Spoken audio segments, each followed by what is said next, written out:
Fortnitemares 2023 is right around the corner, releasing tomorrow, and with it come new weapons, new augments, returning / revamped weapons or items in the game, Horde Rush returning as a mode, changes to the vault display cases, snapshot quests, new NPCs, and a lot more. So in today's YouTube video, I'll be going through all of the brand new information regarding tomorrow's update, everything you should be expecting, everything we currently have leaks and stuff about, assuming that Epic Games doesn't scrap the stuff we've actually managed to leak, and a lot of interesting information, including a potential Fortnitemares Cup returning very soon. And it all starts off with new weapons. Firstly, we have a weapon that we don't really have too much information on called a Vampire Stake Shotgun. Of course, that isn't the official name and it's only the code name, but we have a few leaks here regarding, the damage and everything. I already went in depth about the damage numbers and recoil and all that type of stuff in a previous video, but to basically summarize it, it's a shotgun that will actually have like 4 bullets per clip that you're able to shoot, and it seems that there might be a little bit of a gimmick allowing it to actually get siphoned off of enemies, meaning that whenever you would hit someone with the Vampire Stake Shotgun, there is a chance, however I can't confirm that's 100% going to happen or not,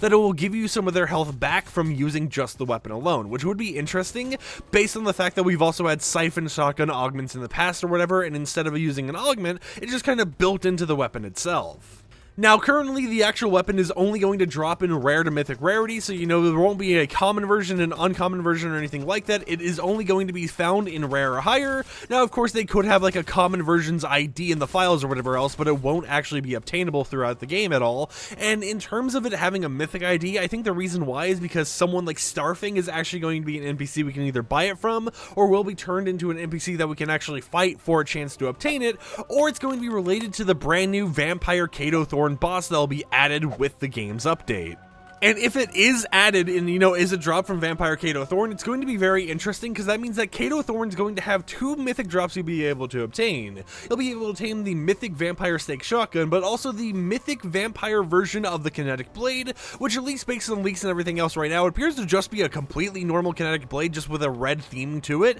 Now, it could have some special effects, could have some like Fortnitemares smoke or whatever else going on, but it seems that we are going to be getting this red version of the Kinetic Blade, and that red is the actual theming for Fortnitemares this year around, because they're also doing some other stuff such as having a red version of the Witch Broom, which just like the normal Witch Broom works exactly the same. You activate it, it has a 20-second cooldown, but it will throw you in the air, allowing you to have glider redeploy, and it allows you just to kind of fly away, right? Similar to the Nimbus Cloud, if you guys remember the actual Dragon Ball collaboration from a while ago, it's pretty much the exact same thing but a Fortnitemares themed version, and it's getting a little revamp of a red version to match the Kinetic Blade, to match the upgrade bench in Horde Rush, and a lot of other things that are just being slightly changed here and there. But of course, the Witch Broom, even though it's not getting any changes and has a red version of it, isn't going to be the only thing left alone, untouched or whatever, without some slight changes here and there, because we also have some new augments that go onto the baseline version of the Witch Broom and another thing that will make them a lot more powerful. So I don't know if you guys remember, but we have candy in the game, and that'll be returning for Fortnitemares this time around,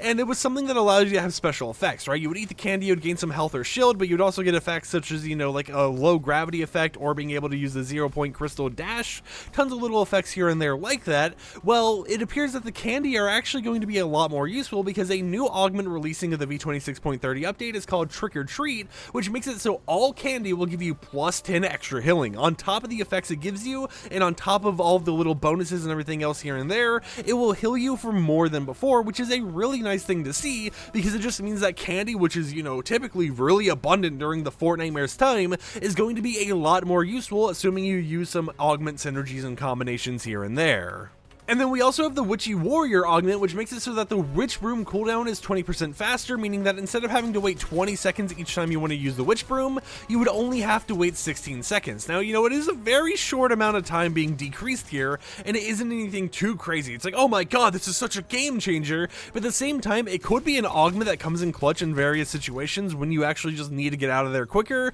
It could save you very, very intensely in, different combat situations, whatever else, so I assume that this augment, if used correctly, could actually be a nice benefit for players out there who love using the Witch Broom and just kind of love flying around, right? Even if you're not trying to escape from things, you could just use it and fly around to your heart's content and just see where else you could go with it. And then of course, on top of all the new weapons and augments and everything else, we're going to be seeing the return of the pumpkin launcher in rare to legendary rarity, so that you'll be able to actually have another reason to use rocket ammo instead of just using it on the sticky grenade launcher. You'll be able to throw some pumpkins, or I guess launch some pumpkins at your nearest enemies to spook them for Fortnitemares. But there is one little bit of a concern that some people are asking and wondering about regarding Fortnitemares, and it is the display cases in the vaults. You know, whenever you actually complete one of the boss guards or whatever and you open up the vault with a key card, and you're able to actually pick between a few different mythics, well, those mythics actually haven't changed since the start of the season, and a lot of people were speculating over the fact that, you know, the mythic trailers or thumbnails or whatever else had weapons like the Infinity Blade in them, making them wonder, are we going to be getting the Infinity Blade returning as a mythic you'll be able to obtain through the system or whatever? And it appears that for Fortnitemares, we're either going to be seeing one of two things actually happening to the vault display cases. One option is that they'll be permanently disabled for the entirety of Fortnitemares. They have a special flag to check that allows them to either check if Fortnitemares is enabled and display the cases for, disable the display cases for Fortnitemares. But of course, that would be a little odd to see them just completely be like, hey, the purpose of going in vaults to get these special mythics, just vaulted. You know, the vaults have vaulted themselves or whatever else. It wouldn't really make too much sense, but at the same time, maybe they could have like a storyline implication with it or something else. But there is also the other option that maybe they'll change the display cases for Fortnitemares, meaning that you would be able to get some of the older mythic weapons, such as the Howler Claws, such as Shadow Midas's drum gun, the Inquisitor's suppressed SMG, and more through the vaults in the game. But of course, there's no signs regarding any new weapons being added to the display cases or anything else. The only tags we really have to go off of is the fact that something will be changing with the vaults display cases when Fortnitemares begins, and it could potentially be either new weapons in the vaults or even them just completely disabling the vaults altogether, meaning that the mythics like, Midas's drum gun, like Zig and Choppy's ray gun, all that type of stuff could just be disabled. Maybe, that would play into the whole entire theme of Kato Thorn being a vampire now. He kind of got, upset with us stealing all the loot nonstop, so he's like, all right, you know what, the loot's completely gone, now you gotta fight me. It could be an interesting way to play it off lore-wise, but of course we don't 100% know exactly what they're going to do, except for the fact that they are going to do some changes. And speaking of changes, we also know that Horde Rush is 0 build version, because it's still going to be 0 build only. I missed the build version as much as you guys do, but it appears that it's still going to be 0 build, is going to be getting some changes as well. I talked about this in depth in the previous video, but to kind of summarize all the changes to you guys, augments are going to be enabled. There are going to be new cube monster part upgrade benches, old weapons will be returning in this mode, such as the Dolphin Hunters, light machine gun, the actual Evo Chrome assault rifles and shotguns, and more, but we won't be seeing the return of any of the sideways weapons like the scythe or anything like that. The only sideways weapon will be held by the cube assassin, and she won't even drop it when she's eliminated, and then there will be some Horde Rush quests where you're actually able to earn some XP, potentially for a free cosmetic. Other than all of that though, that's pretty much all of the main changes for Fortnitemares this time around, in terms of weapons, augments, that type of stuff. However, it isn't the only changes that are going to be happening, because we also know that we're going to be getting new snapshot quests enabled with the next game update,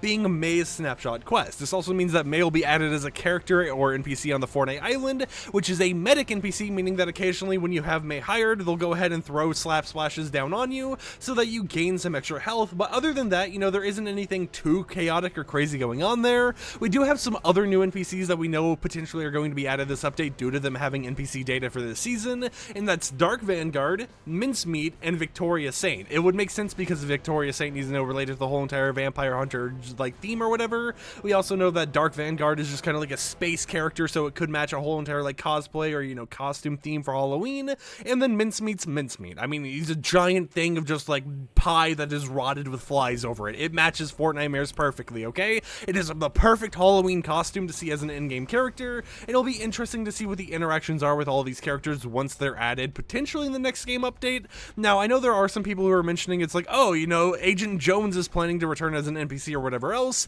And while yes, they did update Agent Jones in some ways, it appears that there isn't any data proving that Agent Jones is going to be added this season, so it might be something for next season or a season after it where we're actually going to get some more lore related stuff, and it appears like the NPCs getting added in this next update are going to be focused or related to, just Fortnitemares and nothing else. And then we're also going to be seeing all the Ahsoka Tano questline related stuff being vaulted, which includes the Ahsoka Tano holograms, the Jedi training lightsaber, and the Force abilities. Now the quest will still be available for you to do until the end of this season, so keep that in mind. However, it's going to be a little bit harder to do some of the quests, such as, dealing melee damage to enemies, because you'll have to do the melee damage with pickaxes instead of with lightsabers. So, definitely make sure you're hopping in game right now, getting all those quests done now, so that you don't have to worry about any struggles or, painful times trying to complete them with the next game update, because while the quests are still there, keep in mind, it's going to be harder. You don't have lightsabers available for you just to shing through all of your enemies.